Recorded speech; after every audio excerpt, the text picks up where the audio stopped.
सच्चिदानंद रूपाय विश्वोत्पत्त्याद Hathaway तापत्रय विनाशाय श्री कृष्णाय वयम नमः। लोग कहते भगवान शंकर शराब पीते थे, मदिरा पीते थे, हम पी लेंगे तो क्या हो गया? अरे बाबा नशा नहीं करते थे, बाबा नशा करते थे भगवान श्री राम के नाम का। अगर एक्चुअल में वेद ही है, आप करो वेद पढ़ो, कहाँ से पढ़े? हमारे पास कहाँ है? जो व्यास जी महाराज ने भगवत गीता जो लिखी है, जो भगवान श्री कृष्ण ने बोला है, वो उन्होंने लिखा, वही परम सत्य है। जैसे लोगों को जब नॉनवेज खाना होता है तो वो कोट करेंगे कि भगवान को भी तो चढ़ता है, बलि चढ़ती है, भगवान बलि मांगते हैं। अगर देवी देवता को प्रसन्न करना है तो पशु से श्रेष्ठ तो मनुष्य है, मनुष्य की बलि देनी चाहिए। क्यों नहीं देते मनुष्य अपनी बलि? जो ये काम कर रहे हैं ना, इसका इतना भारी परिणाम मिलता है ना, कई पीढ़ियां।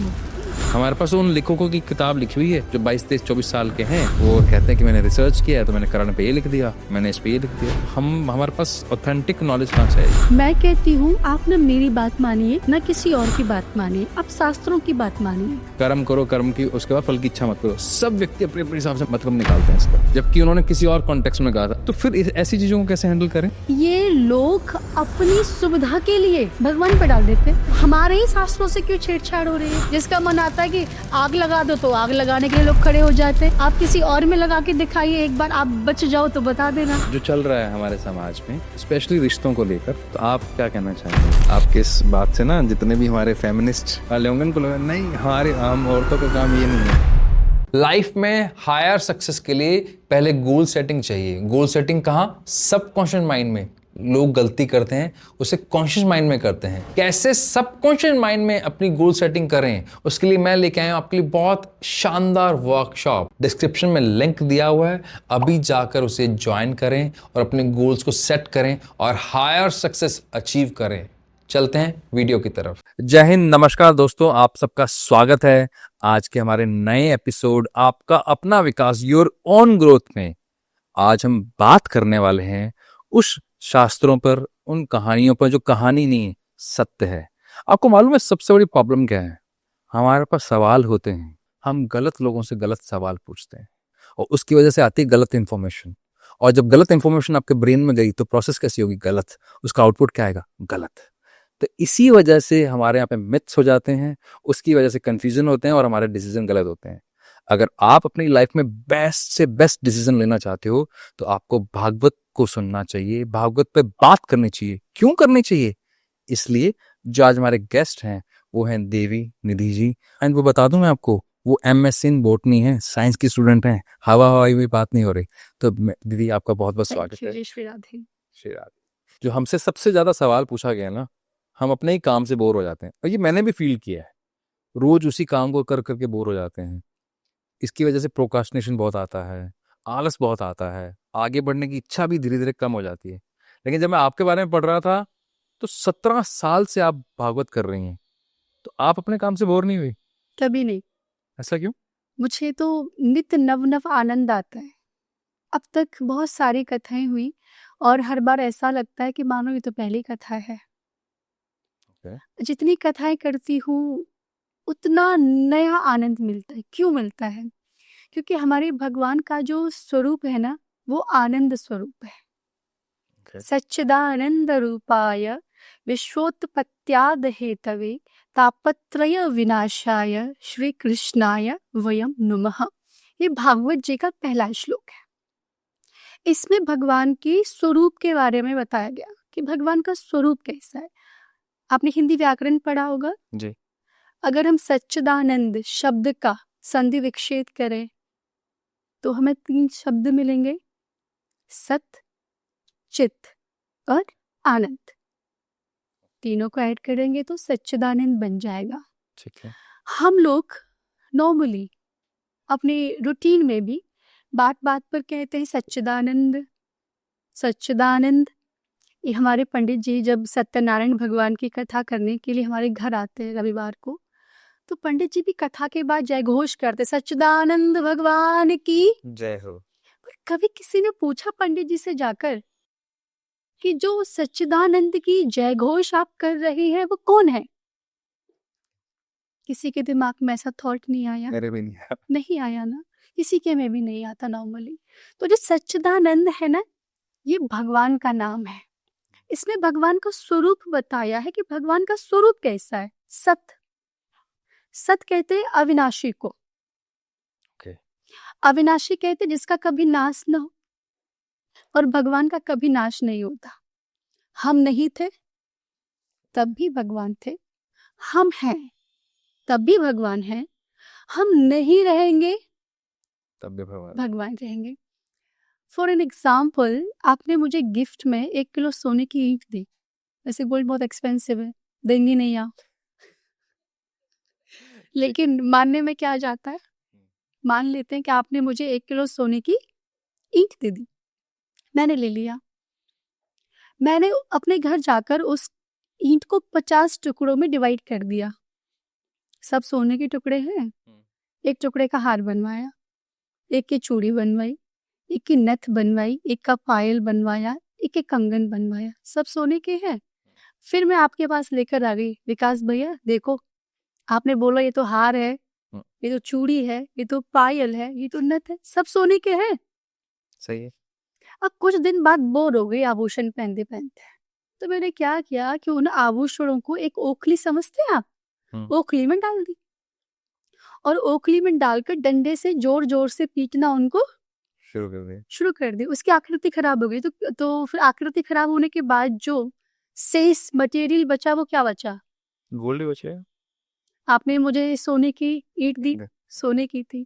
ज्वेलरी बनवा ली, वो किसकी थी, सोने की। ज्वेलरी तोड़ दी, फिर क्या बचा, सोना ही बचा। तीनों परिस्थिति में सोना बच रहा है। यही भगवान का स्वरूप है। वो कहते हैं हम पहले भी थे, सृष्टि के बनने से पहले मैं था, हम नहीं थे वो थे। भगवान कहने सृष्टि के बनने के बाद भी मैं ही हूं, और सृष्टि के बिगड़ने के बाद यहाँ पे जो कुछ बचेगा मैं बचूंगा। उसी अविनाशी परमात्मा को कहा जाता है सत। दूसरी बात होती है चित्त। चित्त का मतलब होता है प्रकाश, लाइट। अब इस कमरे में अंधेरा कर दिया जाए, सारी लाइट्स बंद कर दिए जाए, और मैं आपसे कहूं कि विकास भैया मुझे ना इस पुस्तक का अध्ययन करना है, आप क्या कहेंगे, लाइट ऑन कर लो, लाइट ऑन कर लीजिए। मैं कहूंगी नहीं ऐसे ही करना है, बोलेंगे आप नहीं कर पाएंगे, फोन का टॉर्च ऑन कर लो फिर। यानी कि मुझे पुस्तक का अध्ययन करने के लिए आई नीड लाइट्स, प्रकाश चाहिए, बिना प्रकाश के मैं पुस्तक का अध्ययन नहीं कर पाऊंगी। ठीक है, तो जैसे मुझे पुस्तक का अध्ययन करने के लिए प्रकाश चाहिए ना, वैसे भगवान को प्रकाश की आवश्यकता नहीं पड़ती किसी से लेने के लिए। क्यों?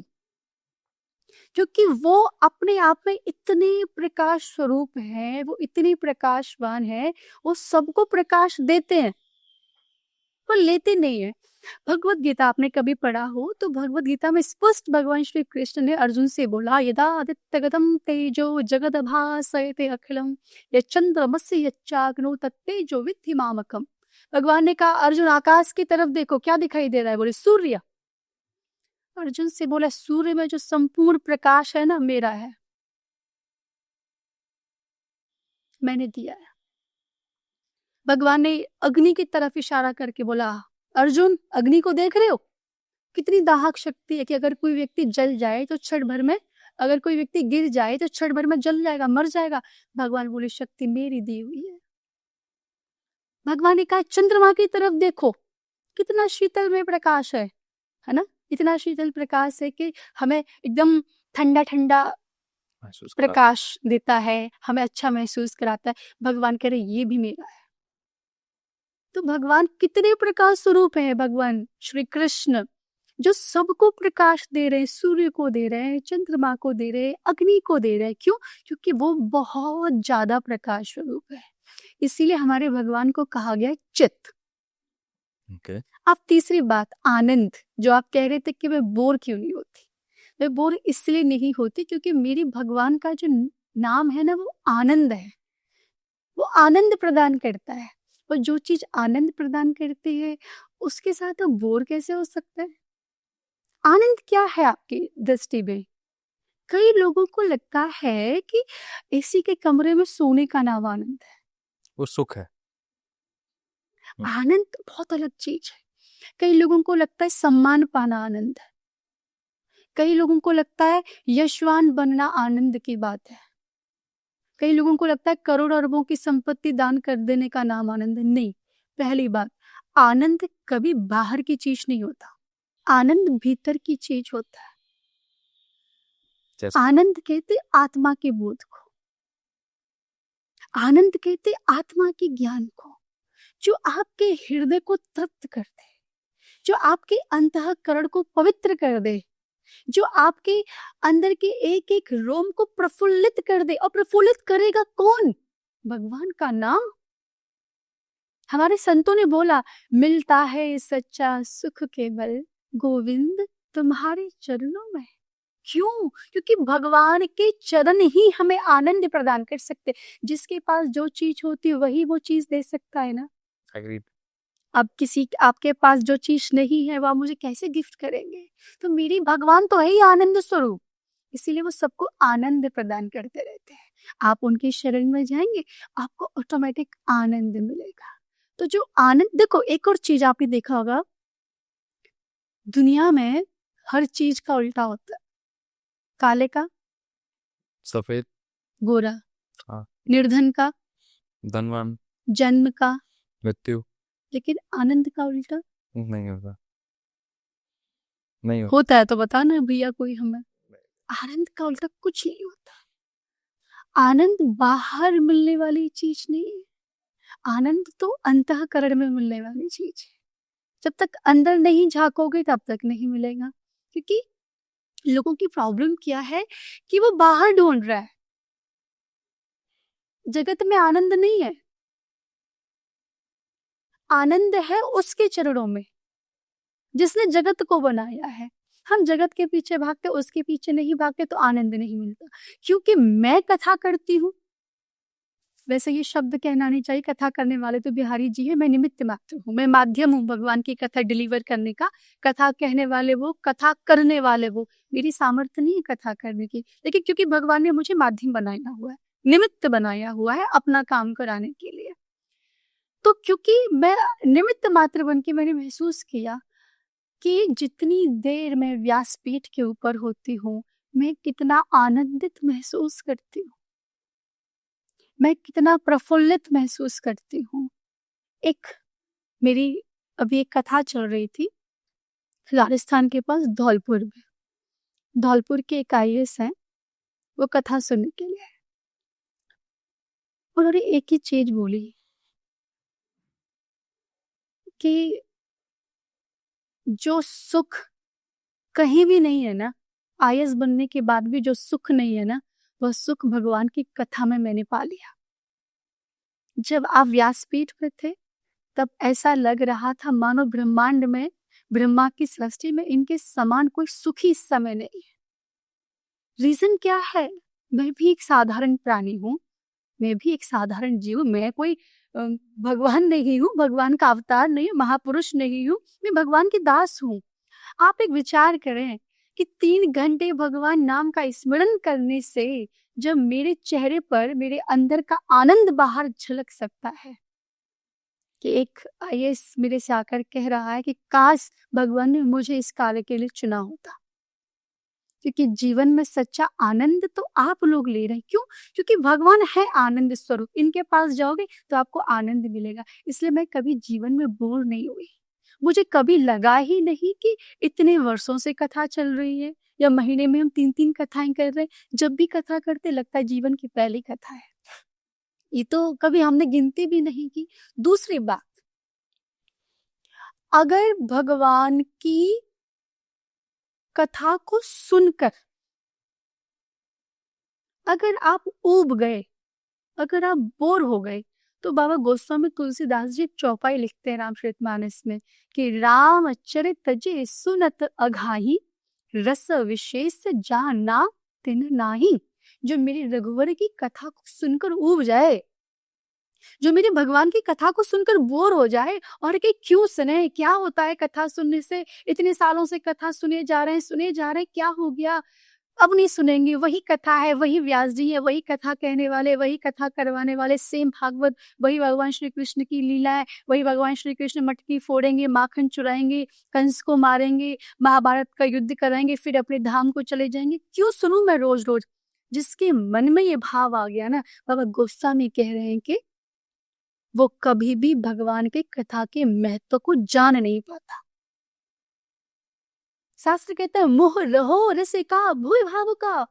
इस कथा को एक बार नहीं, 10 बार नहीं, 10,000 बार नहीं, रोज सुनो, बार बार सुनो। क्यों? क्योंकि इस कथा को जैसे ही आप सुनोगे, ये कथा आपके जीवन में नित्य नव नव आनंद देगी। गोपियों का नाम सुना आपने? गोपियों ने गोपी गीत गाया राधा रानी के साथ मिलके। जब भगवान श्री कृष्ण एक बार जब उनके साथ रासलीला कर रहे थे, तो गोपियों के मन में सुंदरता का अहंकार आ गया। और अहंकार भगवान का भोजन है, तो भगवान राधा रानी के साथ अंतर्ध्यान हो गए, गोपियों को छोड़ दिया। फिर गोपियों को होश आया कि हमने तो गलत काम किया, भगवान से क्षमा मांगी। तब गोपियों ने भगवान से मिलने की विरह में एक गीत गाया था, जिसका नाम था गोपी गीत। उसमें एक लाइन आती, तब कथामृतम तप्त जीवनम।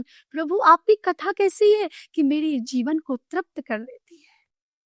आपकी कथा को सुनने के बाद मैं आनंदित महसूस करता हूँ। आपकी कथा को सुनने के बाद ऐसा लगता है कि मानो मेरे अमृत का पान कर लिया हो। 2 प्रकार के अमृत होते हैं। एक तो होता है स्वर्ग का अमृत, जो देवताओं ने पी लिया। एक होता है कथा अमृत, जो हमारी भागवत जी के अंदर है। अब आप एक बात बताएं, अमृत पीने के बाद बोर कौन होता है? भागवत जी कोई साधारण चीज नहीं है। भागवत जी को बताया गया कि भागवत जी एक फल है। अब आप कहेंगे अगर भागवत जी फल है, तो मार्केट में जो फल मिलता है उसमें गुठली होती है, छिलका होता है, तो भागवत जी में भी गुठली छिलका होगा। हम कहेंगे नहीं, हमारी भागवत जी में गुठली भी नहीं है, छिलका भी नहीं है। हमारी भागवत जी में क्या है? अमृत द्रव संयुतम। हमारी भागवत जी में अमृत भरा हुआ है, अमृत रस भरा हुआ है। अगर अमर होना चाहते हो तो इस अमृत को पी लीजिए। अगर भगवत प्राप्ति चाहते हो तो इस अमृत को पी लीजिए। इसलिए भागवत के जो रचयिता है, परम आदरणीय, परम श्रद्धेय श्री व्यास जी महाराज, उन्होंने भैया एक बात कही कि ये जो भागवत कथा है ना, जो हम 7 दिन तक करते हैं, उन्होंने एक श्लोक बोला कि पिबत भागवतम रसमालयम। उन्होंने कहा ये जो कथा 7 दिन तक चल रही है ना, इस कथा को आप पी जाओ, पी जाओ, पी जाओ। अच्छा। अभी भी हम डिस्कशन कर रहे हैं, तो आप सुन रही है, मैं बोल रही हूँ। कथा में भी ऐसे ही डिस्कशन चलता है, वक्ता बोलता है, श्रोता सुनता है। तो व्यास जी ने तो कहीं कहा ही नहीं कि सुनो, अच्छा, कहीं नहीं लिखा इस कथा को सुनो। वो तो क्लियर बोल रहे हैं, पिबत भागवतम रसमालयम। सुनना नहीं है भैया, पीना है, पीना है। अब भागवत कोई पुड़िया तो है नहीं, गुट्टी तो है नहीं जो मैं गिलास में घोल के लोगों को पिला दूं। कैसे पिला है? एक छोटे से एग्जाम्पल से समझे। एक संत थे, सत्संग करते थे। एक मूर्तिकार था जो मूर्तियां बनाता था। उस मूर्तिकार ने 2 मूर्तियां बना ली, संतों की बनाई। आधा किलो पीतल की एक मूर्ति और आधा किलो पीतल की दूसरी मूर्ति। अच्छा, और दोनों मूर्तियों को सजाकर एग्जीबिशन ग्राउंड में रख दिया। लोगों से कहा भैया मेरी मूर्ति खरीदिए, और हाँ, खरीदने से पहले इनकी परीक्षा ले लेना, ऐसे मत खरीदे, पहले परीक्षा लो इनकी फिर खरीदो। लोग बड़े आश्चर्य में। अब जब भी हम कोई चीज खरीदते हैं तो पहले उसकी दाम पूछते हैं, कितने रुपए की है, या फिर टैक्स चेक करते हैं कितने रुपए की है। लोगों ने कहा भैया क्या कीमत रखी है आपने अपनी मूर्तियों की? तो मूर्तिकार बोला ये मूर्ति 100 रुपए की है, लेकिन ये मूर्ति 1 लाख रुपए की है। बनाई तो सेम थी। हाँ, लोग कह रहे अच्छा जो 1 लाख रुपए वाली मूर्ति है वो किस धातु की बनी है? बोले पीतल की बनी है। अच्छा जो 100 रुपए जिसकी कीमत है वो किस धातु की है? पीतल की। अच्छा जो 1 लाख रुपए वाले आपने कहीं इसमें हीरा लगा दिया है? बोले नहीं। अच्छा कहीं सोना तो नहीं लगा दिया आपने? बोले नहीं। अच्छा वजन ज्यादा तो नहीं है? बोले नहीं। तो लोग कह रहे हैं कि जब सब कुछ बराबर है, सब कुछ एक जैसा है, तो इनका दाम सेम क्यों नहीं है? मूर्तिकार ने कहा यही तो परीक्षा लेनी है। तो लोग बड़े परेशान हैं कि हम क्या करें, इसकी कीमत इतनी अलग अलग क्यों है, जबकि वजन एक जैसा है, धातु एक जैसी है, दिखने में भी दोनों सेम टू सेम है। फिर अंतर क्यों है कीमत में? तो कोई डिसीजन नहीं ले पा रहा। तब वहां पर एक संत आए जिनके बारे में बता रही थी। उन्होंने बोला मैं परीक्षा लूंगा। एक सूतली ली, सूतली आप समझते हैं? हाँ बिल्कुल, हाँ। धागे वाली। हाँ, एक सूतली ली, सूतली को गीले हाथ से बट के लंबा कर लिया। तो उस सूतली को एक मूर्ति के कान में डाला, तो वह सूतली इधर वाले कान से होकर इधर वाले कान से बाहर निकल गई। बाहर निकल गई। संत बोले इसकी कीमत है 100 रुपए। और जब उसी सूतली को दूसरी मूर्ति के कान में डाला तो उस मूर्ति के बीच में कोई छिद्र था, सुराख। तो वह उस छिद्र के माध्यम से उस मूर्ति के पेट में चली गई। अच्छा। संत बोले इसकी कीमत है 1,00,000 रुपए।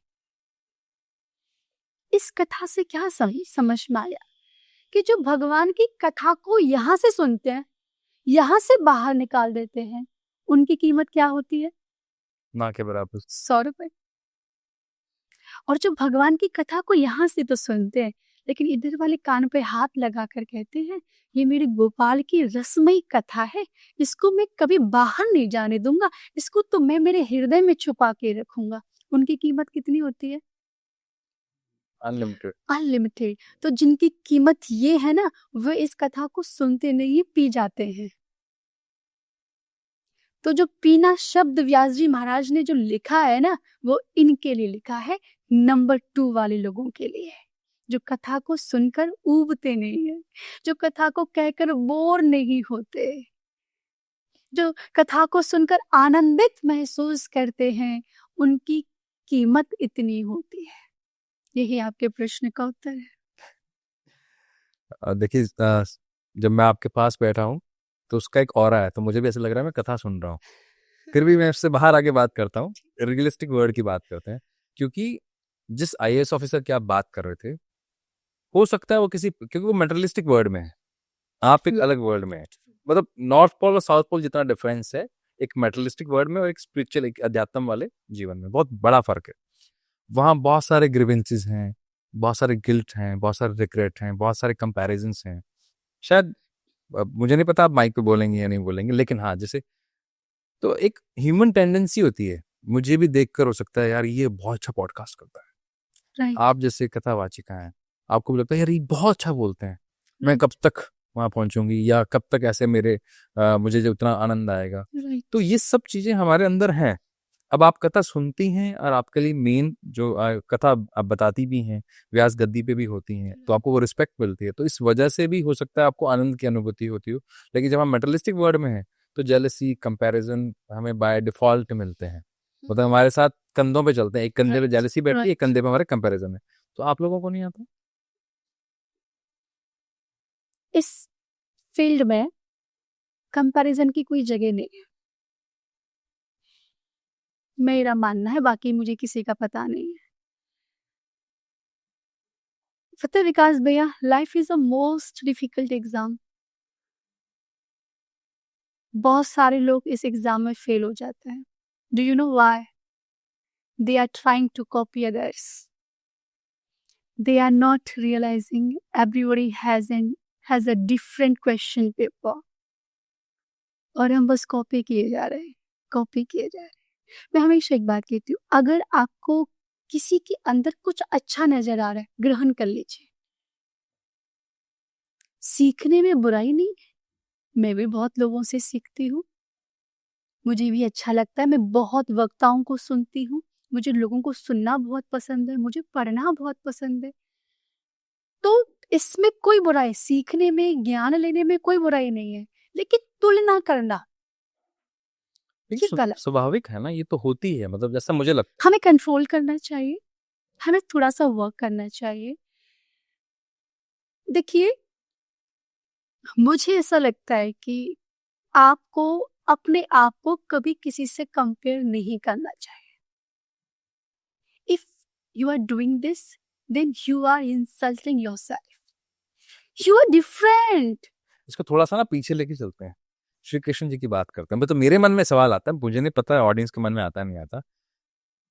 भाई जब श्री कृष्ण जी के साथ में और लोग थे, ठीक है ना, बलराम जी उनके बड़े भाई भी थे, कहते हैं श्री राम जी के वो दोबारा उन्होंने जन्म लिया था, लक्ष्मण जी ने बड़े भाई बनाते हैं। तो मेरे दिमाग में आता है, या इतना अति प्रेम था कि उनके मन में कभी इनको देखकर ये कंपैरिजन नहीं आया कि इनको कितनी कॉपियां पसंद करती है ना?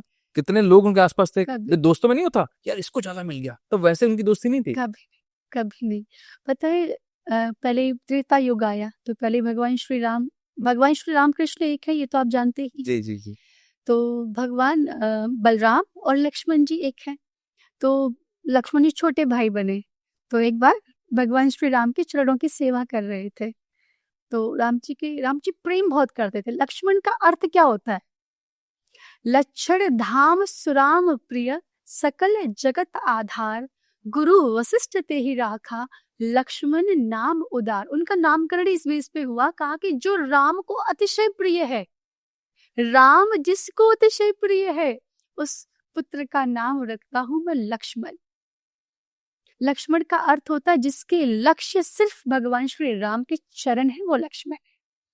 तो प्रभु श्री राम एक बार सो रहे थे, लखन चरणों की सेवा कर रहे थे। भगवान के नेत्र खुले, लखन आप सोए नहीं? अच्छा, राम जी भी प्राणों से ज्यादा प्यार करते हैं लखन को, भैया थोड़ी और सेवा कर लेता हूँ। अच्छा ठीक है। बहुत देर तक चरण दबाते रहे। भगवान के फिर नेत्र खुले, लखन तुम सोए नहीं? भैया थोड़ी सी और, प्लीज थोड़ी सी और सेवा करने दो। ठीक है, और 5 मिनट फिर दबाने लगे। अरे लखन तुम सोए नहीं? तो जब जब सेवा करते थे भगवान कहते तुम सोए नहीं?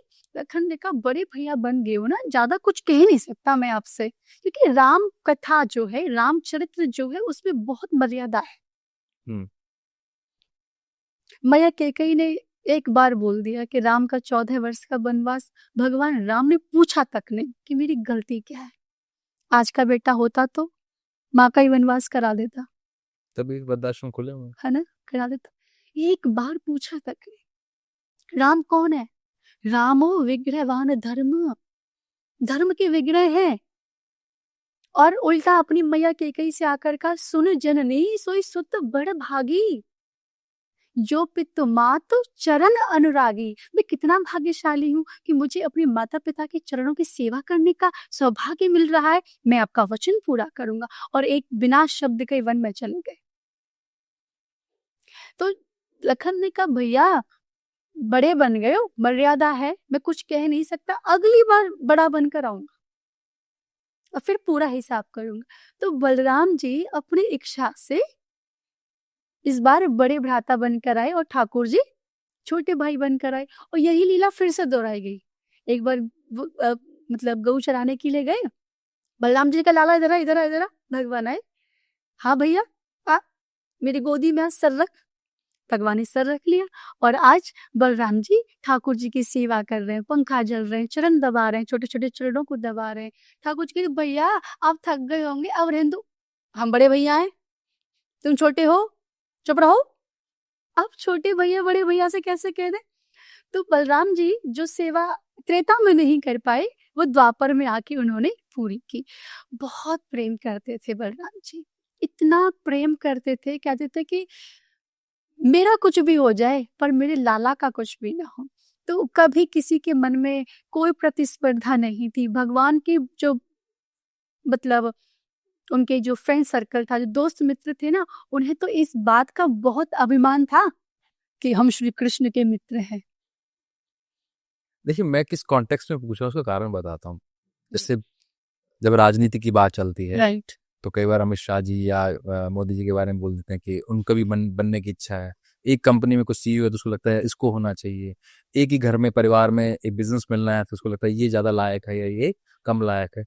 तो वो सब चीजें हम अगर भगवान के अंश हैं, जो ऐसे बोला जाता है ना, तो फिर जो हमें भावनाएं हैं तो उन्होंने कंट्रोल कर लिया, ऐसा इसलिए है हम कंट्रोल नहीं कर पाए, इसलिए हम इस योनि में। देखिए भगवान ने मनुष्य योनि को भोग योनि के साथ साथ कर्म योनि बनाया। बाकी जितनी योनियां सब भोग योनि है, कर्म योनि नहीं है। हम लोग भोग योनि तो है लेकिन कर्म योनि भी है, हम इसमें अपना कर्म कर सकते हैं। अब भगवान कभी किसी के कर्म में हस्तक्षेप नहीं करते, उन्होंने आपको स्वतंत्र छोड़ा हुआ है अपना कर्म करने के लिए। और एक और चीज बोली, कर्मण्डेवाधिकारस्ते मा फलेषु कदाचन, ये भी पहले से अलर्ट कर दिया। कर्म लोगों के अपने हिसाब से मतलब निकाले, कर्म करो, फल की इच्छा मत करो। लेकिन आप ये चीज समझनी पड़ेगी, कर्म कैसे करें। अध्यात्म के साथ जुड़ के रहोगे, श्रेष्ठ कर्म करते रहोगे। अध्यात्म से दूर रहोगे तो हो सकता है गलत कर्म करो। तो प्रतिस्पर्धा बुरी चीज है, लेकिन अपने आप को श्रेष्ठ बनाने के लिए प्रयत्न करना गलत नहीं है। मेरे कहने का मतलब है कि आप अपने आप को छोटा ना समझें। देखो, if you see the moon, you see the beauty of God. When you see the sun, you see the power of God. But when you see yourself in the mirror, you see the best creation of God. अपने आप से मोहब्बत करें, अपने आप से प्रेम करें। आप भगवान के अंश है, आपने बोला भगवान के अंश है, वो खुद कह रहे हैं कि तू मेरा अंश है। आप बहुत ही पावरफुल हस्ती के अंश हैं। आप कोई साधारण प्राणी नहीं है, लेकिन लोग अपनी शक्ति भूल गए। क्यों भूल गए? लोगों का जो दिमाग है प्रतिस्पर्धा पर लगा हुआ है, अपने ऊपर काम ही नहीं करते। लोगों को दूसरों के जैसा बनना है, इसलिए फेल हो रहे।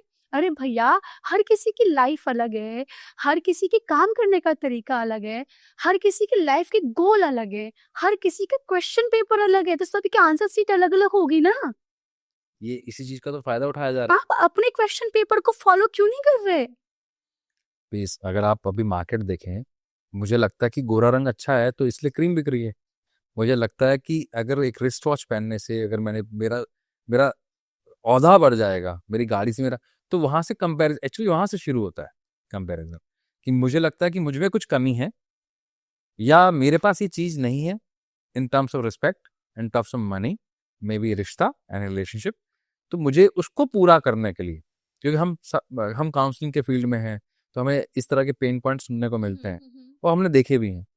तो वहां से फिर मुझे लगता है कि मैं चीट करके या फिर किसी सिग्निफिकेंट चीज को अपने पास ले आऊं, चाहे गाड़ी हो, चाहे घर हो, चाहे बंगला हो, उसको लाकर अपनी उस कमी को पूर्ति कर दूं, उस कमी को पूरा कर दूं। देखो, अपने आप को बेहतर बनाना बुरा नहीं है, लेकिन चीट करके ये सब नहीं।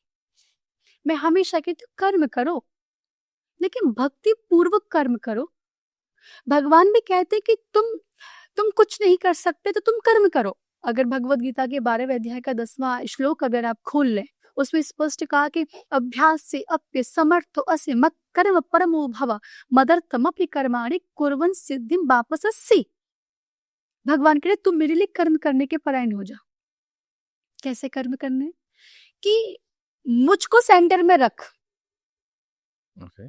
मुझको सेंटर में रख और मुझको देखते हुए कर्म कर। मेरी परायण होकर कर्म। एक पतिव्रता स्त्री होती है, उसका क्या फोकस होता है? तन मन धन सर्वस्व से अपने पति की प्रसन्नता के लिए सारे काम करना। भगवान कहते तू मेरी पतिव्रता स्त्री बन जा।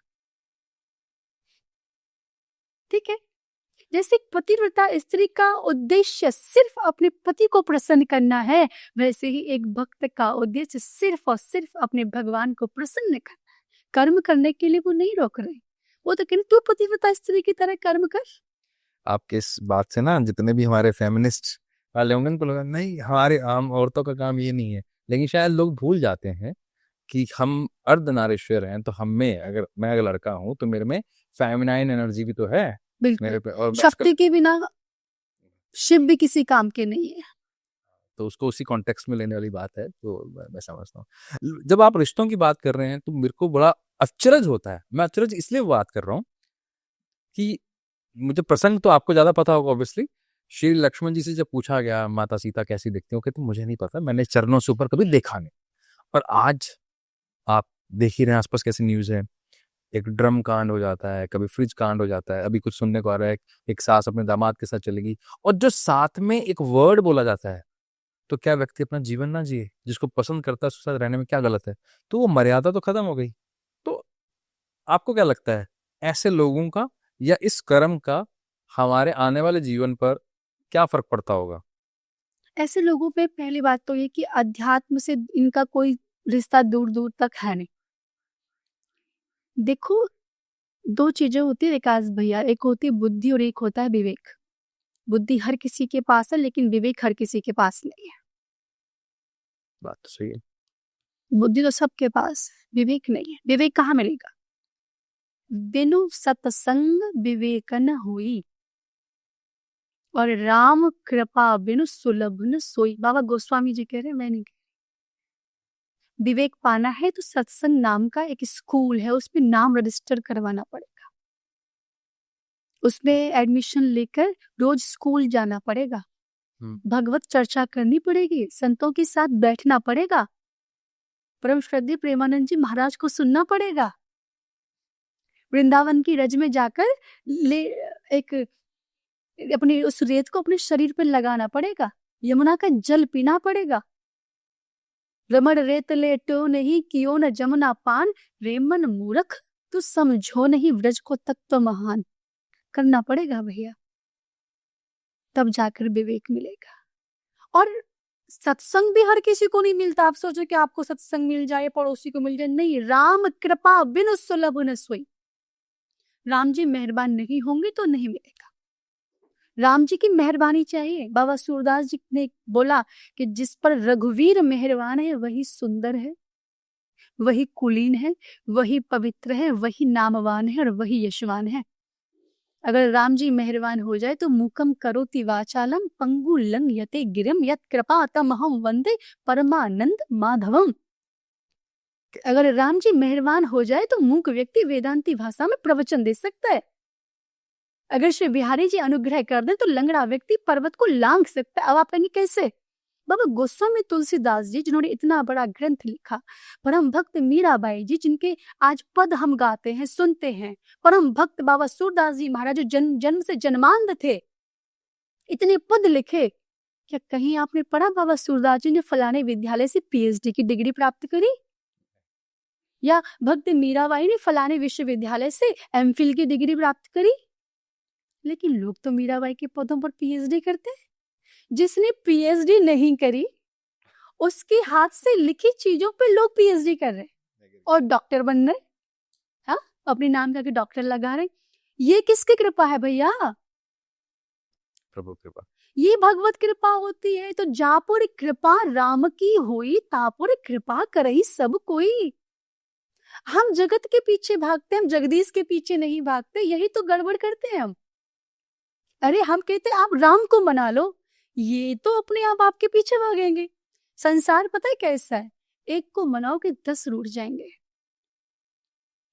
10 को मनाओगे 100 रूठ जाएंगे, 100 को मनाओगे लाख रूठ जाएंगे, लाख को मनाओगे करोड़ रूठ जाएंगे। लेकिन एक बाके बिहारी को मना लोगे, सब तुम्हारे पीछे पीछे भागेंगे। हमें जगदीश के पीछे भागना, अपना ट्रैक चेंज करना है। हमें हम अभी जगत के पीछे भाग रहे। अरे आप मान जाओ ना, अरे आप थोड़ा सा खुश हो जाओ ना। नहीं होंगे। आप इनके लिए अपना हृदय फाड़ के दिखा देना, फिर भी कहेंगे तू जैसा करेगा वैसा भरेगा। अगर आप सर उठा के चलोगे तो कहेंगे बड़ा अभिमान में चला आ रहा है, अपने आप अपने आगे किसी को समझता नहीं है, तमीज नहीं है इसमें कि बड़ों के आगे सिर झुका ले। सिर झुका के चलोगे कहेंगे देखो बड़ा जड़ भरत बन रहा है, देख के चल रहा है कि चींटी इसके पैर के नीचे आके ना मर जाए, बड़ा बाबाजी बन रहा है। सिर उठा के चलोगे तो प्रॉब्लम है, सिर झुका के चलोगे तो प्रॉब्लम है। अपनी आंखें फोड़ के भी चलोगे तो कहेंगे जैसा करेगा वैसा भरेगा, इसका कर्म ही खराब, तभी तो दोनों आंखें फूट गई इसकी। आप इनको स्टॉप नहीं कर सकते, इसलिए इनके पीछे नहीं भागना है, जगत के पीछे नहीं भागना है, जगदीश के पीछे भागना है। और जगदीश के पीछे भागोगे ना तो सब कुछ अपने आप मिल जाएगा। कुछ जरूरत ही नहीं है मांगने की। भगवान कहते हैं जब मैं देता हूं तो इतना देता हूं, संभाले से संभलता नहीं है। और बहुत सारे एग्जाम्पल है, नाम लेना उचित नहीं है। अभी क्या होता है कि जब किसी ने कोई भी कर्म करना, अच्छा या बुरा, उसके पीछे के वो लॉजिक ढूंढता है, रीजन ढूंढता है। मैं कान पकड़ के माफी मांगते हुए सवाल पूछ रहा हूँ, मुझे अगर कोई ऐसा गलत काम करना है, मुझे एक्स्ट्रा मैरिटल अफेयर में जाना है या किसी इस तरह में एक स्त्री से ज्यादा से संबंध रखना है, तो लोग श्री कृष्ण जी का नाम ले देते हैं। 16,000 उनकी रानियां थी, अपनी प्रेमिका से उन्होंने शादी नहीं करी।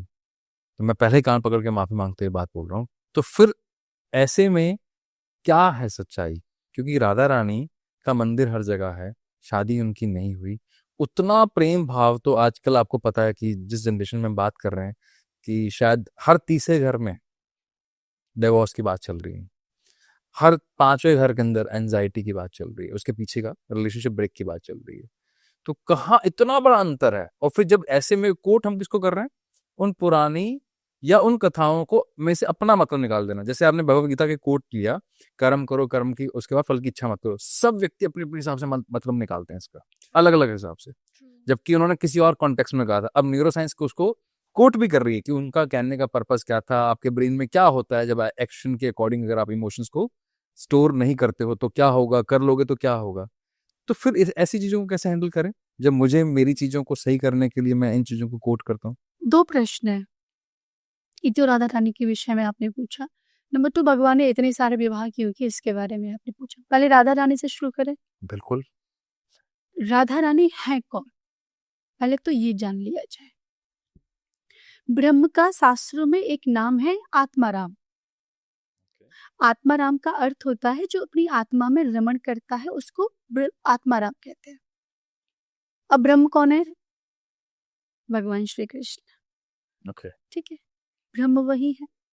अब भगवान श्री कृष्ण की आत्मा कौन है? श्री राधा। तो जो श्री कृष्ण की आत्मा है उनका नाम है श्री राधा। नंबर 2, सरल शब्दों में ये समझ लिया जाए कि ब्रह्म के प्रेम ने श्री किशोरी जी के रूप में आकार ले लिया है। नंबर 3, ये दोनों ही है, एक है। कृष्ण ही राधा है और राधा ही कृष्ण है। ये दिखने में 2 मालूम पड़ते, दोनों एक है। दोनों ही चकोर हैं, दोनों ही चंद्रमा हैं। पहला प्रश्न। दूसरा प्रश्न, विवाह। भगवान श्री कृष्ण ने, उससे पहले एक प्रश्न मैं आपसे करूं, विवाह करने के लिए कितने लोगों की आवश्यकता होती है? 2 लोगों की, मेनली 2, हाँ। है ना, तो विवाह हो जाएगा। भगवान कृष्ण ने राधा रानी से ब्रज भाषा में कहा, मोकू तुमसे ब्याह करना है। तो किशोरी जी ऐसे ऐसे देखने लगी। भगवान ने कहा, क्या देख रही हो? तो बोली, अरे वो मैं देख रही हूँ, आप कह रहे थे ना आपको ब्याह करना है, तो कौन ते करना है? मैं वो दूसरा व्यक्ति देख रही हूँ जिससे ब्याह करना है। भगवान बोले, आपसे करना है। प्रिया जी बोले, हम 2 कब से हो गए? अरे वाह, हम 2 कब से हो गए? कैसी बातें कर रहे हैं आप? हम तो एक है। आपको पता है आप राधा है कृष्ण है, या मैं कृष्ण हूँ या राधा हूँ? हम दोनों ही कृष्ण हैं, हम दोनों ही राधा हैं। भगवान बोले, मैं जानता हूँ कि हम दोनों एक हैं, लेकिन इस लीला में, ये जो लीला चल रही है, इस लीला में मोको आपसे ब्याह करना है। तो स्वामिनी जी बोली, ठीक है, मेरे प्रियतम की इच्छा ही मेरी इच्छा है। मेरे प्रियतम अगर प्रसन्न है ये काम करने में, तो मुझे तो परवाह ही नहीं है, मैं तो जीती ही मेरे प्रियतम के लिए हूँ। ठीक है, ब्याह करते हैं। वृंदावन में भांडीर वन एक जगह है जहां भगवान श्री राधा कृष्ण का विवाह हुआ। ये शास्त्रों में प्रमाण है, उनका विवाह हुआ है। विवाह हुआ। और वो जगह आज भी है वृंदावन में, भांडीर वन के नाम से, जहां श्री राधा कृष्ण का विवाह हुआ। और आपको आश्चर्य होगा, ये विवाह कराया किसने? साक्षात श्री ब्रह्मा जी महाराज ने। श्री ब्रह्मा जी महाराज इस विवाह के पुरोहित बने और पुरोहित बनकर श्री ठाकुर जी और श्री राधा रानी का विवाह संपन्न कराया। मैं फिर से कह रही हूँ, ये दोनों 2 नहीं है, ये एक है। और इनको जो 2 समझता है वो बहुत बड़ा पाप करता है। भगवान शंकर ने खुद कहा है, इन दोनों को जो 2 समझेगा वो अपराध करेगा, क्योंकि ये 2 है ही नहीं, दोनों चकोर हैं, दोनों ही चंद्रमा है। लेकिन फिर भी भगवान ने इस लीला में किशोरी जी से विवाह किया। आप वृंदावन आइए, हम आपको वो जगह लेके चलेंगे। शास्त्रों में प्रमाण है, ब्रह्म वैवर्त पुराण पढ़ के देख लीजिए आप, राधा चरित्रामृत पढ़ के देख लीजिए आप, स्पष्ट लिखा हुआ है कि भांडीर वन में श्री ठाकुर जी का और श्री राधा रानी का विवाह हुआ। अब तीसरे प्रश्न के ऊपर जाते हैं कि भगवान ने इतने विवाह क्यों किए, हम भी करेंगे 4-5 एक्स्ट्रा मैरिटल अफेयर। देखो, जो लोगों को भगवान के बारे में पता ही नहीं है वो ऐसी बातें कहते हैं। वो लोग कहते हैं हम करेंगे। अच्छा, मैं कह रही हूँ कर लीजिए, करो तो सही। तुमसे करेगा कौन? 16,108 करो विवाह, तुमसे कोई करने वाला भी तो होना चाहिए। एक विवाह तो बड़ी मुश्किल से होता है, न जाने कितने बिचौलिए उसमें बीच में होते हैं। हमारा लड़का बड़ा शरीफ है, बड़े अच्छे खानदान का है, कुछ खाता पीता नहीं है, खूब अच्छी कमाई है, खूब पैसा कमाता है, अच्छी जिंदगी है, बहुत भजनानंदी है, तब जाके एक विवाह होता है बड़ी मुश्किल से। बड़े आए 16,108 करने वाले, तुमसे कौन करेगा? एक तुमसे संभाली नहीं जा रही, संभालोगे 16,108। अच्छा, जो लोग ये कहते हैं ना कि भगवान ने 16,108 विवाह की, हम भी करेंगे, मुझे कहती हूँ भगवान ने और भी काम की, वो भी करो। 7 दिन के छोटे से भगवान श्री कृष्ण ने पूतना जैसी राक्षसी मारी। तुम मार के दिखा दो, तुम एक आतंकवादी को मार के दिखा दो, कम से कम धरती से एक बोझ तो कम होगा। बात तो सही बात सच की है, काउंटर बराबर का है। हाँ? ठीक है। 7 दिन के थे भगवान, पूतना आ गई मारने के लिए। कितनी बड़ी राक्षसी थी पता है पूतना? पूतना लोक बालाग्नि राक्षसी रुद्रासना, इतनी भयंकर राक्षसी थी। जब ये मरी तो इसका जो शरीर था ना 18 किलोमीटर का हो गया था। 18 किलो? 6 कोस की बात तो शास्त्रों में लिखी हुई है कि जब पूतना मरी तो उसका शरीर 18 किलोमीटर का हो गया, 6 कोस का हो गया।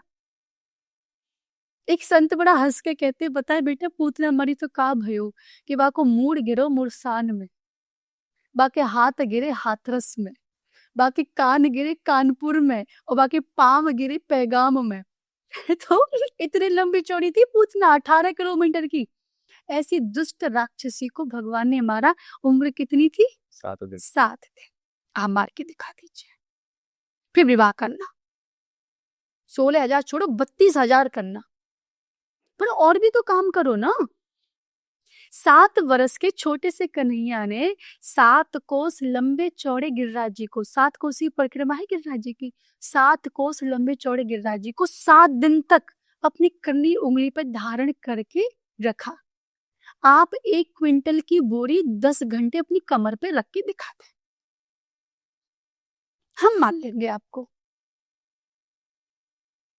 जब विवाह करना है तो ये भी तो करना पड़ेगा ना, उन्होंने तो ये भी किए थे। मिल गया जवाब।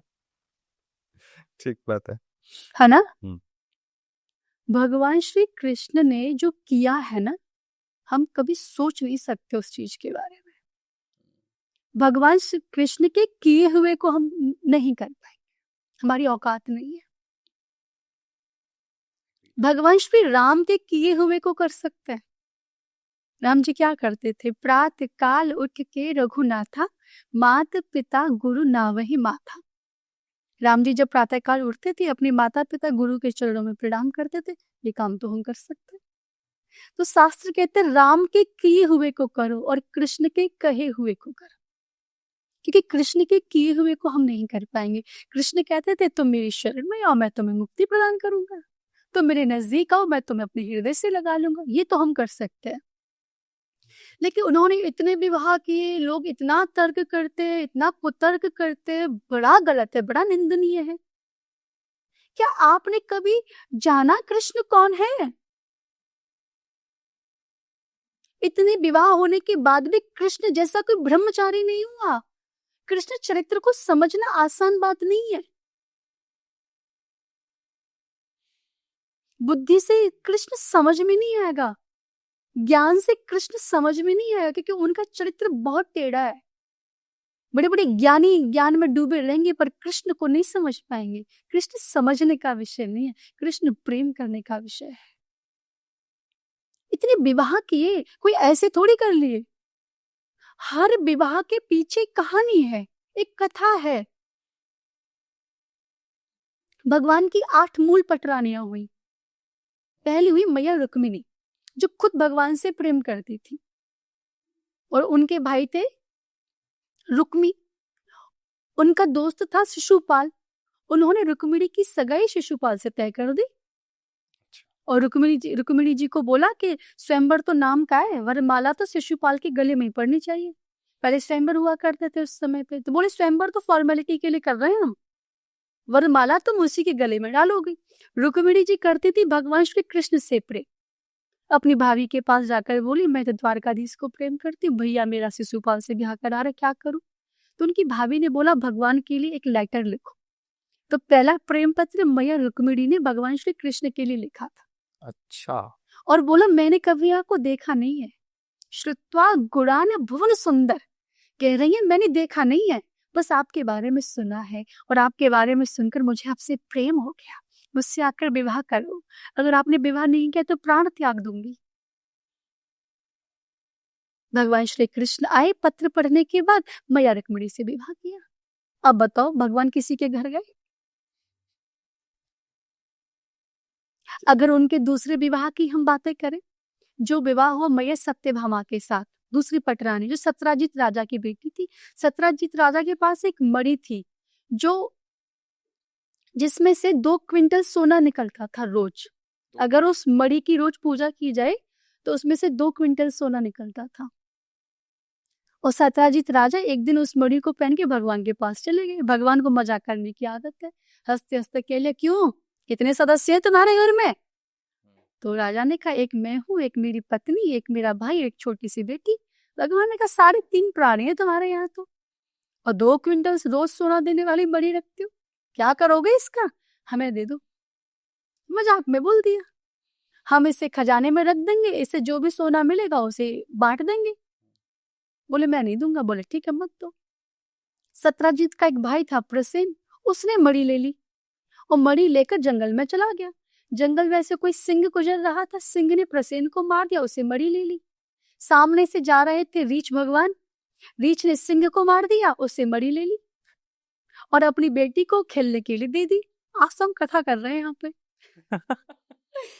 हाँ, तो सत्राजित राजा को पता चला किसी ने मेरे भाई को मार के मणि ले ली। अब डाउट कर रहा है कौन मार सकता है मेरे भाई को, तो बोला भगवान ने मरवा दे। कल कह रहे थे मणि दे दो, मैंने देने से मना कर दिया तो भगवान ने मार दिया। अच्छा विकास भैया, काजल से भी ज्यादा कोई काली चीज है तो वो है व्यर्थ का कलंक। व्यर्थ का कला है, कलंक, व्यर्थ का कलंक। अच्छा, प्रभु कभी किसी को कलंकित न होने दे। ये काजल से भी ज्यादा काली चीज है। जो काम हमने नहीं किया फिर भी कह रहे हैं कि हमने कर दिया।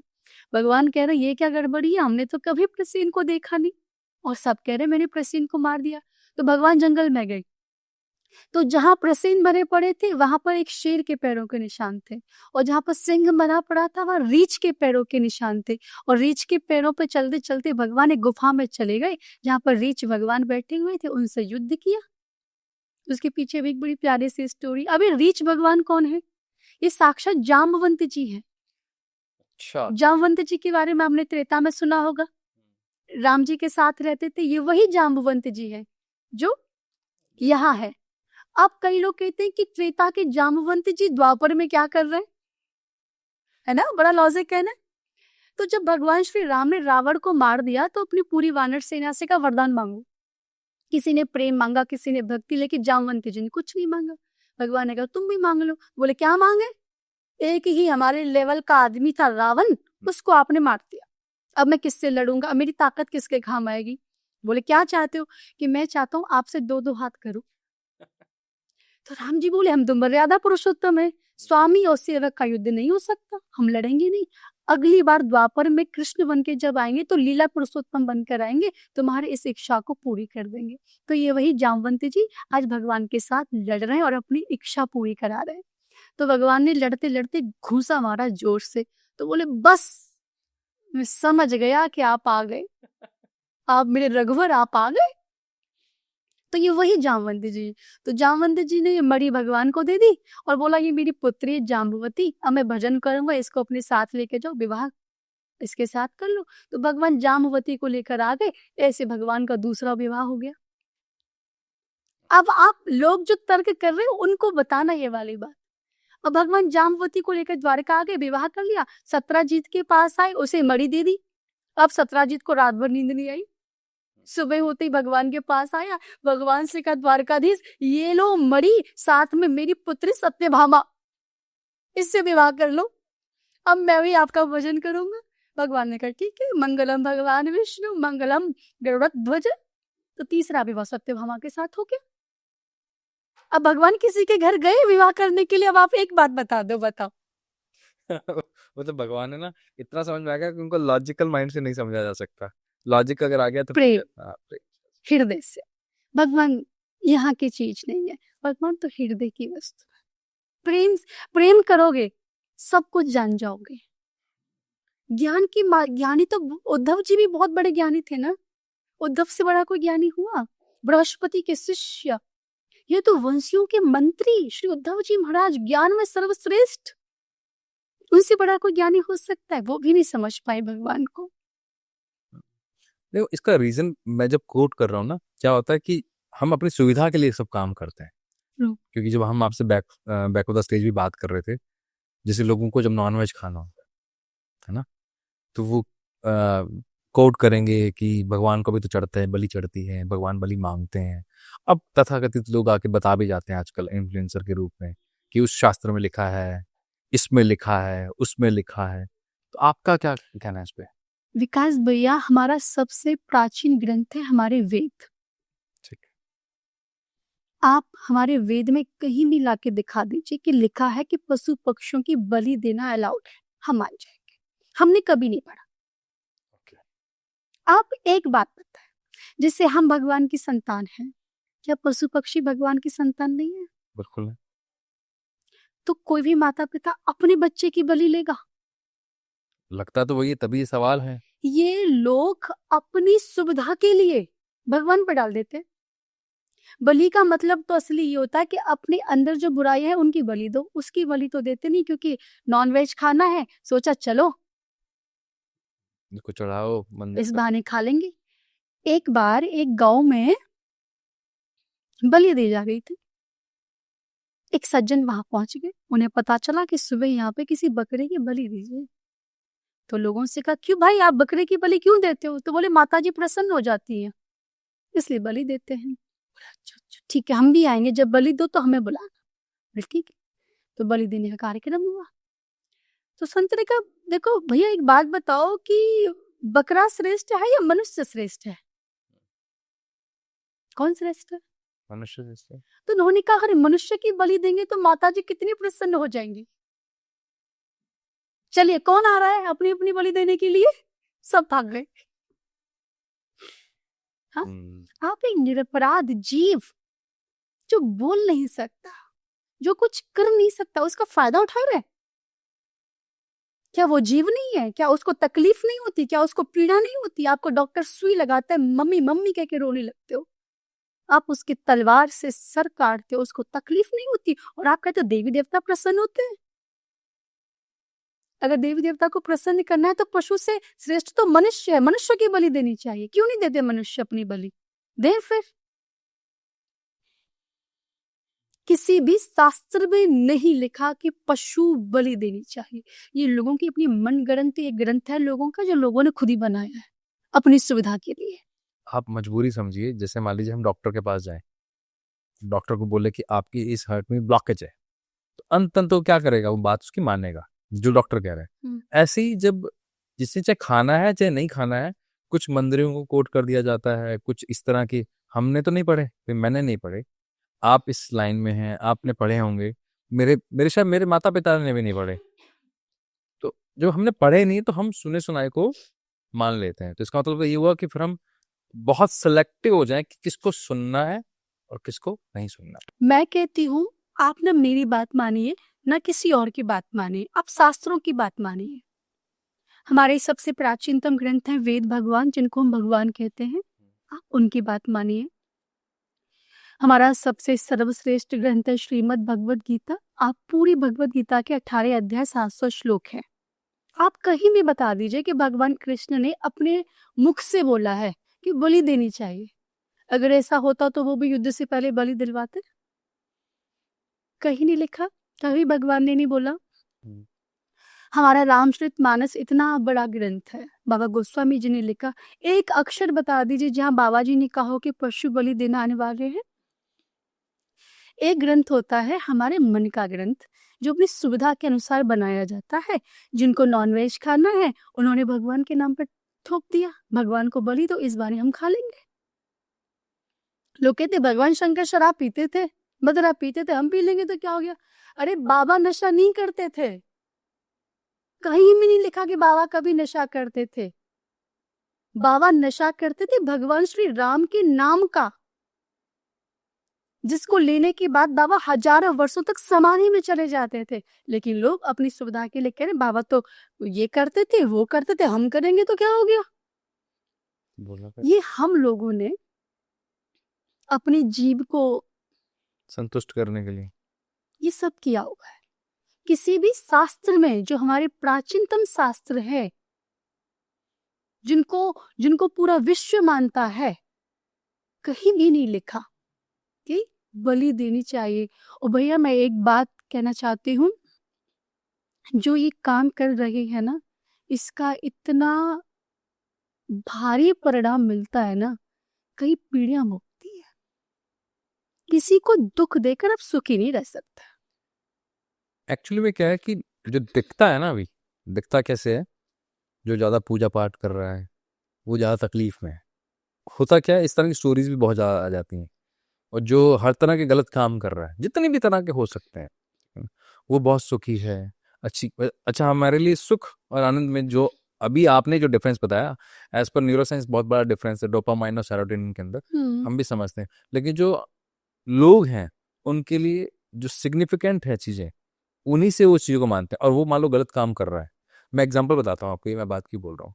आज ही एक अखबार में एक स्टोरी आई हुई थी कि गरीब व्यक्ति है, गरीब व्यक्ति बहुत है, जिसके पास इतना खाने को भी 1 रुपया नहीं है उसको, लेकिन वो बहुत सत्यवादी है और इस तरह का व्यक्ति है कि किसी और के पर स्त्री पर धन पे किसी भी तरह की नजर नहीं रखता। भगवान उसकी परीक्षा लेते हैं, धन सामने रख देते हैं, वो धन नहीं उठाता, और यहाँ रख देते हैं, वो नहीं उठाता।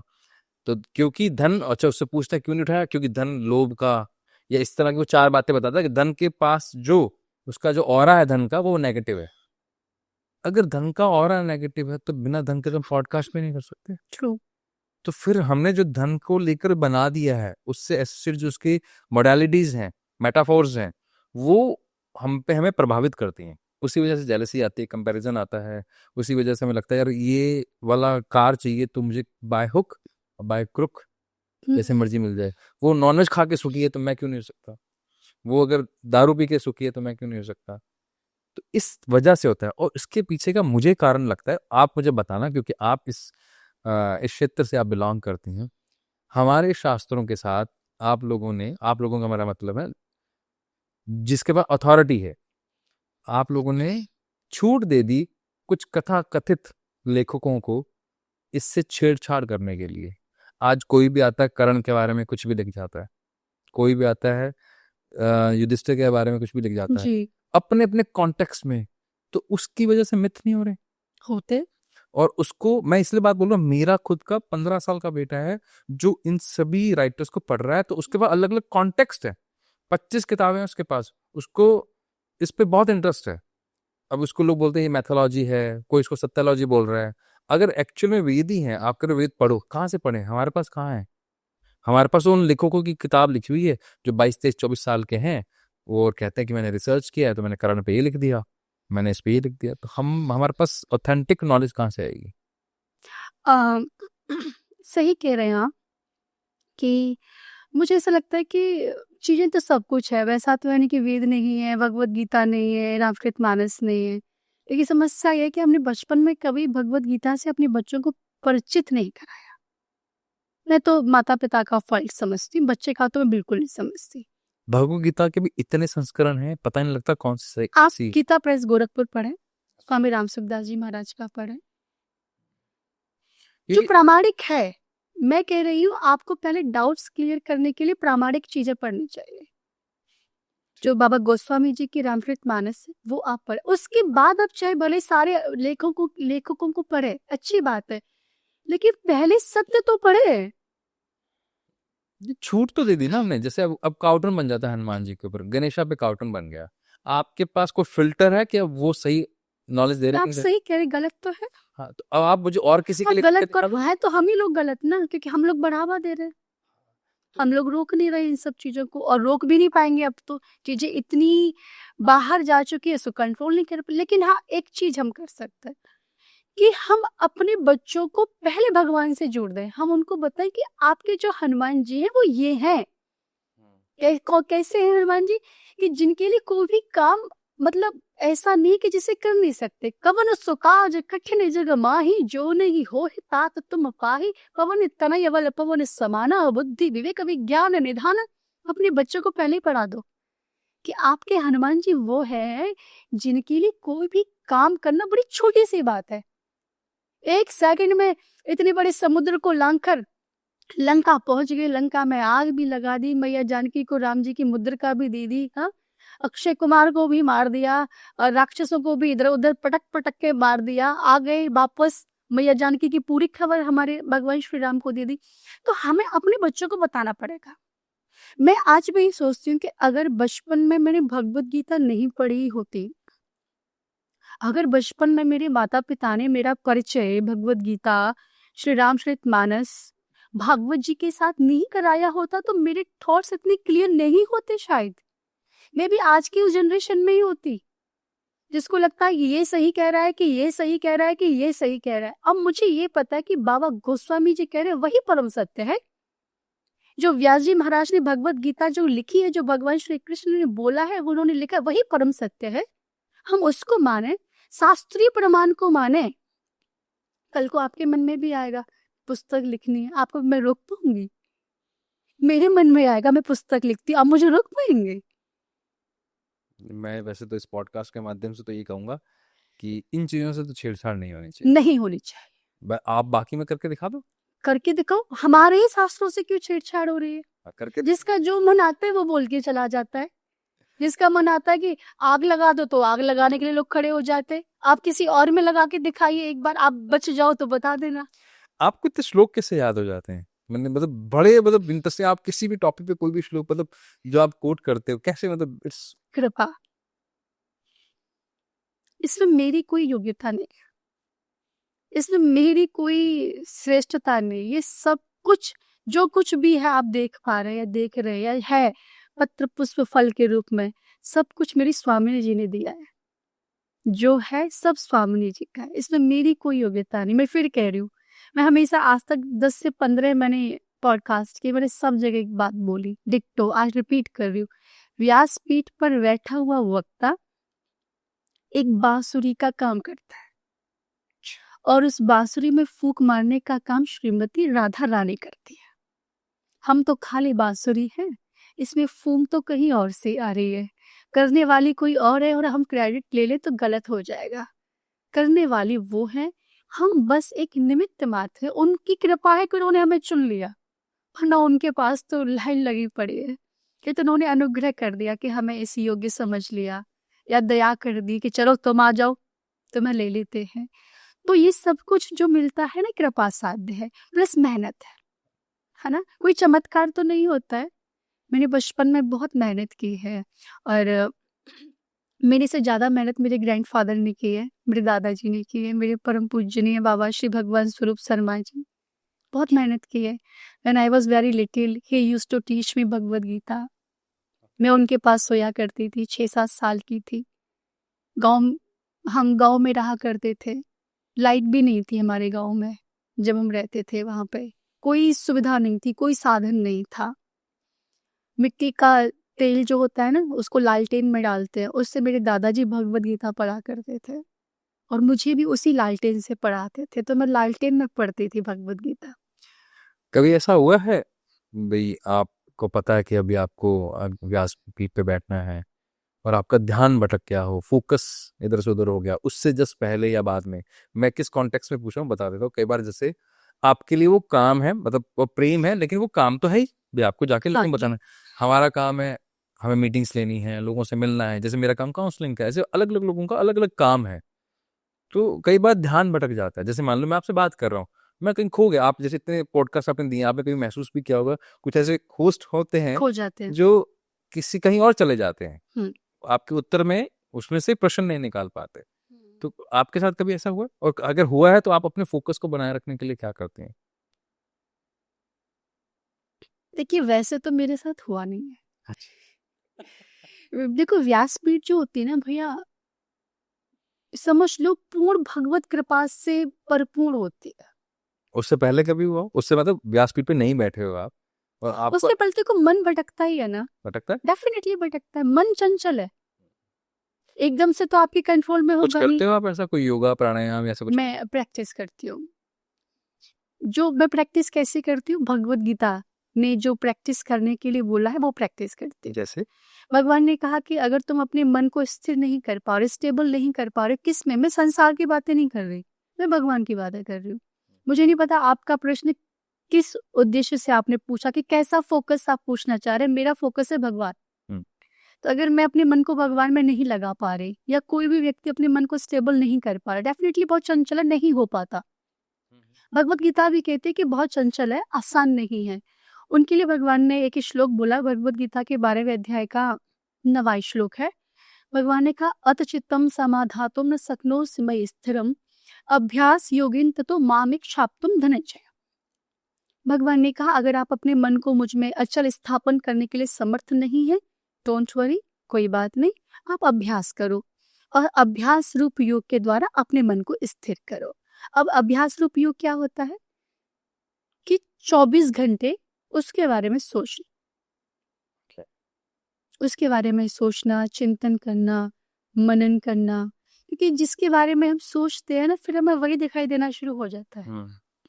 तो चारों तरफ अगर वो चीज आपको, जैसे मुझे भगवान से प्रेम है, तो मैं इस उदाहरण भी वैसा दे रही हूँ। इस चीज को आप अपने अनुरूप भी ले सकते हैं कि जिस चीज पे भी आपको फोकस करना है, उस चीज के बारे में आप सोचें। जैसे मुझे अपने मन को भगवान में स्थिर करना है, तो मुझे सिर्फ भगवान के बारे में सोचना है, कानों से उनकी कथा सुननी है, मस्तिष्क से उनका ध्यान करना है, नेत्रों से उनका दर्शन करना है, ज्यादा से ज्यादा उनका चिंतन करना है। और अगर मैं ये रेगुलर बेस पे करूं या कोई भी व्यक्ति करे, तो उसका मन धीरे धीरे स्थिर हो जाता है। अपने काम पे ही के बारे में अपने लगातार काम पर सोचिए। फोकस कीजिए, ठीक है। जो भी चीज आप कर रहे हैं उस पर फोकस कीजिए, उसके बारे में सोचिए, प्लानिंग कीजिए उसके बारे में, और इसको आप कैसे और बेहतर कर सकते हो इस पे वर्क कीजिए। जब आप भगवान के बारे में इतनी बात करते हैं, मैं मेरी अगर पर्सनली बात कर रहा हूँ, मैं अब किसी और की बात नहीं कर रहा हूँ, तो जैसे मैं भी बांके बिहारी जाता हूँ जी। अब मेरे जीवन में ऐसे 2 साल का एक समय आया था जब मेरा मुझे ड्रिंक और नॉनवेज पहले शौक था, तो वो छूटा मेरा इसी की वजह से था। जब मैं इस लाइन में आया 2 साल मुझे एक मेरे गुरुजी थे, उनके साथ रहने का मौका मिला, तो वहां से मेरी सब चीजें छूट गई। तब बहुत मैं मतलब वृंदावन जब आता था बहुत मन लगता था, रुकते भी थे। अब जाते हैं ना तो अब इस भाव से जाते हैं भी, एक पावन धरती पे जा रहे हैं और वहां जाकर एक थोड़ा सा समय बिताना है, 1 दिन 2 दिन जो भी है, और वापस आ जाना है। तो जो मन लगने वाली बात है ना, कई बार ऐसा होता है जैसे आप तो बिल्कुल रम गए हो, रमना नहीं हो पाता। तो वो कैसे देखते हो आप, कैसे देखते हैं ऐसे लोगों को? क्योंकि आपके पास इतने लोग कथा सुनने आते हैं, कुछ तो ऐसे हैं तो एकदम जो रम जाते हैं और उसको अपने शरीर में जो आप कह रहे हो अंदर ले जाते हैं और फिर उस हिसाब से एक्ट भी करते हैं, यानी कि उस हिसाब से तो कर्म। वृंदावन में मन नहीं लग रहा, इसका क्या कारण है? वृंदावन में जाके उतने मैं कहूँ कि हफ्ता रह के आ जाए तो मेरे लिए मुझे मुश्किल लगता कोई बात नहीं। देखिए, एक संत ने बड़ी अच्छी बात कही। देखो, वृंदावन में अगर आपकी एंट्री हो जाए, ये है गुरु कृपा। अच्छा, ठीक है। वृंदावन कोई साधारण जगह नहीं है। मैं इस बात से पहले एक बात क्लियर करूं, वृंदावन है क्या? भगवान का निकुंज ही वृंदावन के रूप में प्रकट हुआ। भगवान को जब अवतार लेना था तो भगवान ने राधा रानी से कहा, किशोरी जी चलो अब अवतार लेना है। किशोरी जी बोली, मैं मेरे निकुंज के बिना रह नहीं सकती। ये मोर, ये पक्षी, ये तुलसी, ये वन, ये मेरी गोपियां, ये मेरे ग्वाल बाल, इनके बिना मैं कैसे रहूंगी? भगवान ने कहा, निकुंज को लेके चलते हैं ना। तो जो वृंदावन है ये भगवान का निकुंज है, ये भगवान का घर है। तो भगवान का निकुंज ही इस पृथ्वी पर वृंदावन के रूप में प्रकट हुआ। कोई साधारण भूमि नहीं है, कोई जगह नहीं है, कोई शहर नहीं है। हमारे एक शायर हुए बड़े मशहूर, एक बात बोलते थे, वृंदावन तो आशिकों का शहर है साहब, यहाँ पर सवेरा सूरज से नहीं होता, बांके बिहारी के दीदार से होता है। क्या आपके नोएडा में, ग्रेटर नोएडा में सवेरा सूरज से होता है, लेकिन हमारे वृंदावन में नहीं होता। हमारे वृंदावन में जब बांके बिहारी जी का दर्शन हो जाता है ना, श्रृंगार आरती जब होती है ना, उस समय लगता है लाला के दर्शन है गए, सवेरो है गए वृंदावन में। तो ये ब्रजवासियों का भाव है। नंबर 2, वृंदावन भगवान का घर है, तीर्थ नहीं है वृंदावन। कई लोग तीर्थ समझते हैं वृंदावन। क्या फर्क है दोनों में? तीर्थ नहीं है, फर्क है। तीर्थों के राजा है प्रयाग, ये तो आप जानते होंगे, तीर्थराज बोलते हैं प्रयाग को। हम्म। भगवान ने ही बनाया इनको तीर्थों का राजा। तो जितने भी अन्य छोटे मोटे तीर्थ थे वो प्रयागराज को टैक्स देते थे, क्योंकि राजा हैं बड़े तो टैक्स देंगे। लेकिन हमारे वृंदावन कभी टैक्स नहीं देता था। प्रयागराज को बड़ी गुस्सा आई, कई बार टैक्स मांगे, वृंदावन ने बोल बढ़ाया, हमसे टैक्स लेने वाला भाग यहाँ से, हम क्यों टैक्स देंगे तुझे। प्रयागराज को बड़ी गुस्सा, भगवान से जाकर कंप्लेन कर दी, तीर्थों का राजा बना दिया, सब टैक्स देते हैं, ये वृंदावन टैक्स ही नहीं देता है, मुझे क्यों बनाया आपने राजा। भगवान ने कहा प्यारे, मैंने तुझे तीर्थों का राजा बनाया था, मेरे घर का राजा नहीं बनाया जो पहुंच गया टैक्स लेने। तो वृंदावन प्रिय प्रियतम का घर है। ओके। वो कभी छोड़ के वृंदावन नहीं जाते। तो वृंदावन में अगर प्रवेश मिल जाए तो गुरु कृपा, वृंदावन में रहने के लिए आवास बन जाए बाके बिहारी की कृपा, और वृंदावन में उस आवास में जीवन पर्यंत अगर रहने के लिए मिल जाए तो श्रीमती राधा रानी की कृपा। क्या जब तक वहां से इशारा नहीं आएगा, ये सत्य बात है, मैं कोई मनगढ़ंत कहानी आपसे नहीं कह रही, प्रैक्टिकल सत्य एकदम कह रही हूँ। जब तक वहां से पेपर पर सिग्नेचर होके नहीं आएंगे, आपका नाम नहीं लिखा जाएगा, फलाना व्यक्ति वृंदावन में रहेगा, आप नहीं रह सकते। कई लोगों को वृंदावन शहर नजर आता है, कई लोगों को वृंदावन तीर्थ नजर आता है, लेकिन मुझे तो वृंदावन मेरे प्रिया प्रियतम का घर नजर आता है। आंखों पे जैसा चश्मा लगा के रखोगे वैसा ही तो दिखाई देगा।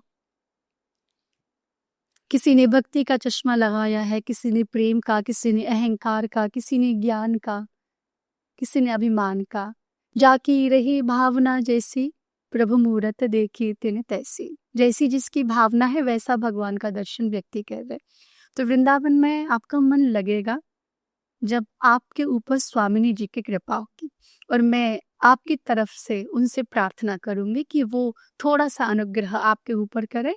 और स्वामी जी बहुत सीधी हैं, कभी किसी के अवगुण नहीं देखती। भगवान तो देखते हैं, वो नहीं देखती। कहते सहज सरल और विनम्र, मृदुता, दयालुता, कृपालुता की राशि है। इतना सहज स्वभाव है कि कभी उन्हें गुस्सा नहीं आता। किसी ने गुस्सा ही नहीं देखा करते हुए, उनको कभी गुस्सा नहीं होती, नाराज नहीं होती, हंसती रहती है, मुस्कुराती रहती है। तो बड़ी सहज है, बड़ी सरल है, मृदुल स्वभाव की है, कोमल सी है, भगवान श्री कृष्ण की प्राणों से भी ज्यादा प्यारी है। तो बड़े भाग्यशाली हैं वे लोग जो उनके चरणों से प्रेम कर रहे हैं। तो वो कृपा करेंगी तो डेफिनेटली आपका वृंदावन में मन भी लगेगा और वृंदावन को कभी छोड़ने का मन भी नहीं करेगा। मुझे ना मतलब वो पुराने वो 2 साल याद आ गए आज आपसे बात करते करते। आपसे एक आखिरी सवाल, अभी जो चल रहा है हमारे समाज में, स्पेशली रिश्तों को लेकर, रिलेशनशिप को लेकर, क्योंकि जब राधा रानी और श्री कृष्ण जी की बात हो रही है, वो एक रिलेशनशिप है, उससे प्योरेस्ट फॉर्म नहीं है कोई, तो आप क्या कहना चाहेंगी? देखिए, उसके साथ तो कंपेयर नहीं कर सकते। वो एक इंस्पिरेशन तो है।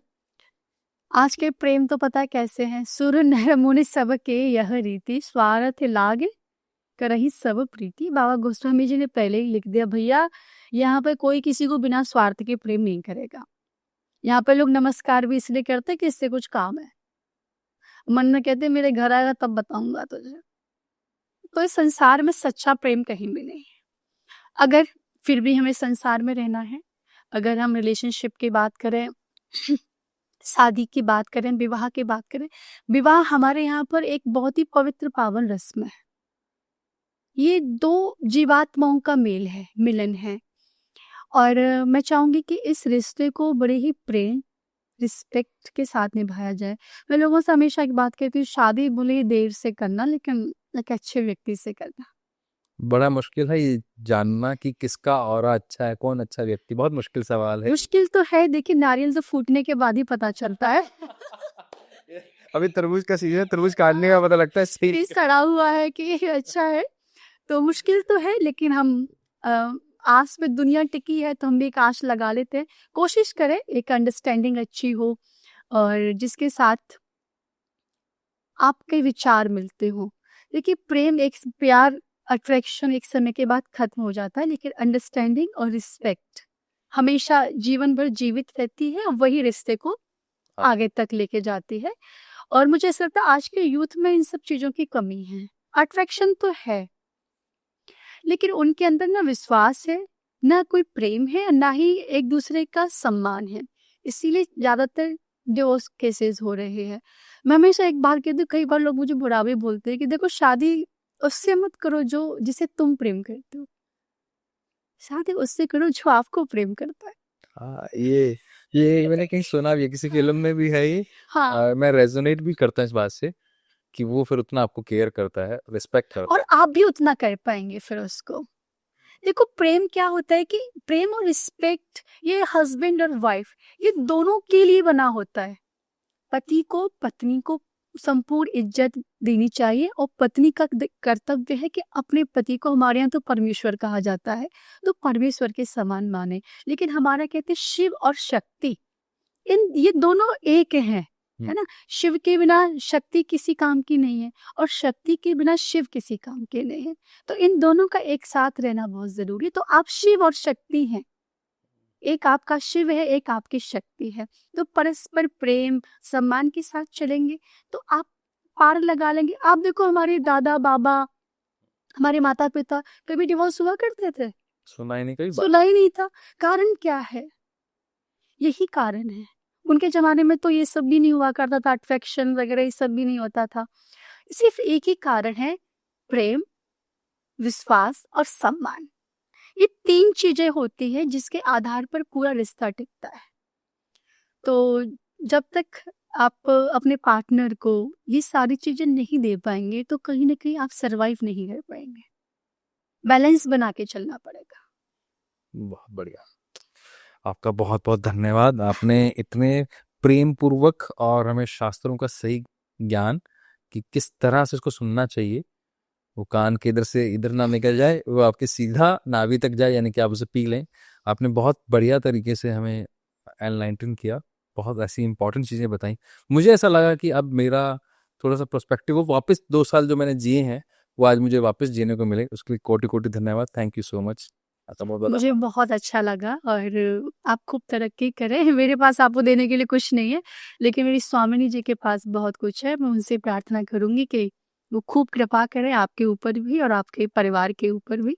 आप सदैव प्रसन्न रहें और अच्छे अच्छे काम करते रहें सभी के लिए। Thank you very much. जय श्री राधे, जय बिहारी जी के। जय श्री राधे। अभी तक आपने हमें सब्सक्राइब नहीं किया है, फॉलो नहीं किया है, तो सब्सक्राइब का बटन दबा लेना, फॉलो का बटन अभी प्रेस कर देना, ताकि आपके पास नई नई नॉलेज, ऑथेंटिक नॉलेज इंपॉर्टेंट है, वो आती रहे। और अगर आप चाहते हैं भागवत को सीरियसली समझना, अपनी लाइफ को अपग्रेड करना, तो आप देवी निधि जी को इंस्टाग्राम पर और यूट्यूब चैनल पर फॉलो कर सकते हैं। Thank you, bye bye, take care.